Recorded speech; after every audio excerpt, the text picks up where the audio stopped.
আসসালামু আলাইকুম। আমি যখন এই নিউজটি করছি তখন যুক্তরাজ্যে সম্ভবত ডক্টর মোহাম্মদ ইউনূস তিনি ল্যান্ড করেছেন। গতকালকে রাতে আপনারা জানেন যে তিনি বাংলাদেশ ছেড়ে যুক্তরাজ্যের উদ্দেশ্যে 4 দিনের সফরে বের হয়েছেন। তো এই যুক্তরাজ্য সফর ঘিরে বেশ কিছু আলোচনা আছে। বিএনপির যিনি প্রধান আছেন এই মুহূর্তে আমরা ধরতেই পারি জনাব তারেক রহমানের সাথে সাক্ষাতের একটা বিষয় আছে।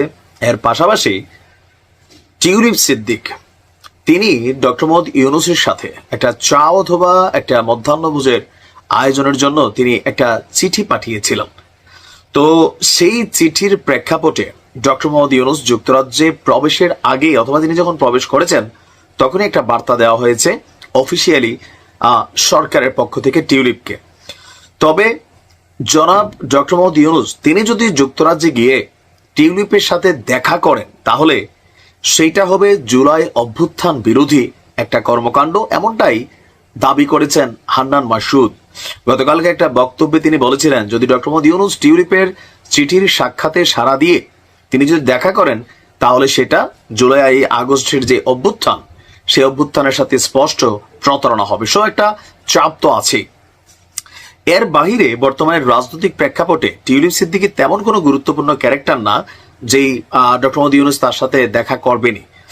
তো সকল কিছু মিলিয়ে ছাত্রদের চাপ বা সরকারও নিজে থেকে খুব বেশি ইচ্ছা নাই।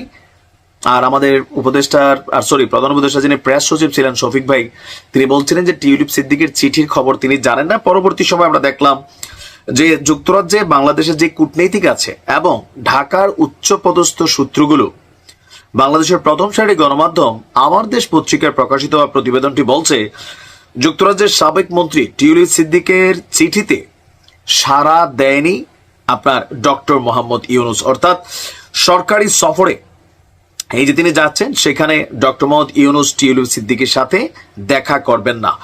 তিনি আপনার রাজা চার্লসের সাথে দেখা করবেন এবং ডাউনিং স্ট্রিটে ব্রিটিশ প্রধানমন্ত্রী কিয়ার স্টারমারের সাথে দেখা করবেন। আর অপরদিকে সফরের একদম শেষ দিকে আলোচনায় আছে যে তিনি কি বলা হয় যে জনাব তারেক রহমানের সাথে দেখা করার একটা ইস্যু আছে। যদিও টিউলিপ সিদ্দিকের এই চিঠি নিয়ে সামাজিক যোগাযোগ মাধ্যমে অনেক আলোচনা সমালোচনা হয়েছে। আর বাস্তবিক প্রেক্ষাপট যেটা ডক্টর মোহাম্মদ ইউনূসের এই সফরটা এতটাই ব্যস্ত, প্লাস আওয়ামী লীগের ইস্যুতে যদি এখানে টিউলিপের জায়গায় স্বয়ং শেখ হাসিনাও থাকতেন অথবা সজীব ওয়াজেদ জয়ও থাকতেন তারপরেও ডক্টর মোহাম্মদ ইউনূস আমি নিশ্চিত যে তিনি তাদের কাউকে সাক্ষাৎ দিতেন না। অপরদিকে ডক্টর মোহাম্মদ ইউনূসের আজকের এই সফর ঘিরে গেল 2-3 দিন আগে সজীব ওয়াজেদ জয়ের একটা পরিকল্পনা ছিল যে আজকে সেখানে তারা বিক্ষোভ প্রদর্শন করবেন।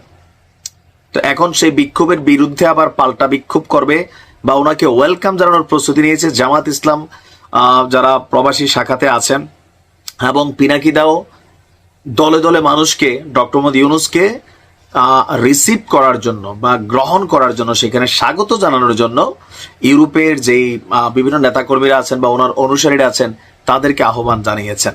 তো আজকে এখানে দুইটা দৃশ্যপট হতে পারে, একদিকে আওয়ামী লীগের বিভিন্ন স্লোগান শুনতে পারি, অপরদিকে আবার ডক্টর ইউনূস সাহেবের পক্ষে একটা অবস্থান তৈরি হতে পারে। আর পাশাপাশি টিউলিপ সিদ্দিকের জন্য দুঃসংবাদ হচ্ছে যে তার চিঠির জবাবে ডক্টর মোহাম্মদ ইউনূসের পক্ষ থেকে বা সরকারের পক্ষ থেকে বলা হয়েছে যে টিউলিপের সাথে তিনি দেখা করবেন না। ভালো থাকুন। আসসালামু আলাইকুম।